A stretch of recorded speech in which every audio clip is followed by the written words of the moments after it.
துவரம்பருப்பு உப்புமாவுக்கு சைட் டிஷ்ஷாக வந்து சாம்பார், வாழைக்காய் சாம்பார், பரங்கிக்காய் பரட்டல், கத்திரிக்காய் கொத்துசு இந்த மாதிரி கூட சாப்பிட்லாம். சட்னி நம்ம இஷ்டம்தான். துவரம்பருப்பு உப்புமாவுக்கு பார்த்துடலாங்களா. அரிசி ரவை பதத்துக்கு தேங்காய் எண்ணெய் விட்டுருக்கோம். கொஞ்சமாக தேங்காய் எண்ணெய், கடுகு, உளுந்தம் பருப்பு, பெருங்காயம் போட்டிருக்கோம், வரமிளகா போட்டிருக்கோம், கடலைப்பருப்பு போடுறோம் 2 ஸ்பூனு. பொரிஞ்ச வாட்டி தண்ணி ஊற்றணும். தண்ணி எப்படின்னா இது வந்து 1 கப்புக்கு 2 கப்பு தண்ணி வந்து இப்போ வந்து இது ஃபுல்லாக பொரிஞ்சிருச்சு. இப்போ தண்ணி ஊற்றுறோம். 1க்கு 6 தண்ணி. நான் பருப்புக்கு 1 7 வச்சுருக்கேன் தண்ணி. ஒரு பாத்திரத்தில் தண்ணி கொதிக்க வச்சுருக்கேன். இது மேலே வந்து வைக்கிறதுக்காக. இந்த இட்லி பானையில் வந்து வெந்த பிற்பாடு வைப்பாங்க.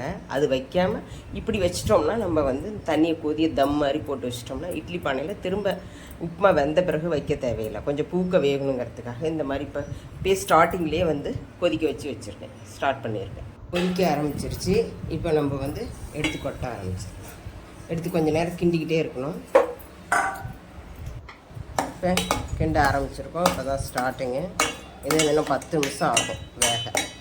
இப்போ பாருங்கள், கொதிக்கிற தண்ணியை வந்து சிம்மில் வச்சுருக்கேன். சிம்மில் வச்சுட்டு கொதிக்கிற தண்ணியை மேலே ஊற்றி வச்சுருக்கேன். இதில் வந்து ஒரு 10 நிமிஷம் அப்படியே பூக்க வேகும். இப்படி வச்சிட்டோம்னா நம்ம வந்து திரும்ப வெந்த பிற்பாடு இட்லி பானையில் ஒரு சிலர் வச்சு வேக வச்சு எடுப்பாங்க. அப்படி வைக்க தேவையில்லை. நம்ம டபுள் வேலை அது. இந்த மாதிரி வச்சிட்டோம்னாவே இது ஃபுல்லாக வெந்துடும். அதுக்கப்புறம் நம்ம தேங்காய் பூவை போட்டுட்டு ஒரு 5 நிமிஷத்தில் கிளறி இறக்கி வச்சிடலாம். வெந்துருச்சு. நம்ம வந்து தேங்காய் பூ கொட்டுறோம். போட்டு 1 நிமிஷம் சிம்மில் வச்சிட்டோம்னா ஆஃப் பண்ணிடணும். கருவேப்பிலையை போட்டுட்டு.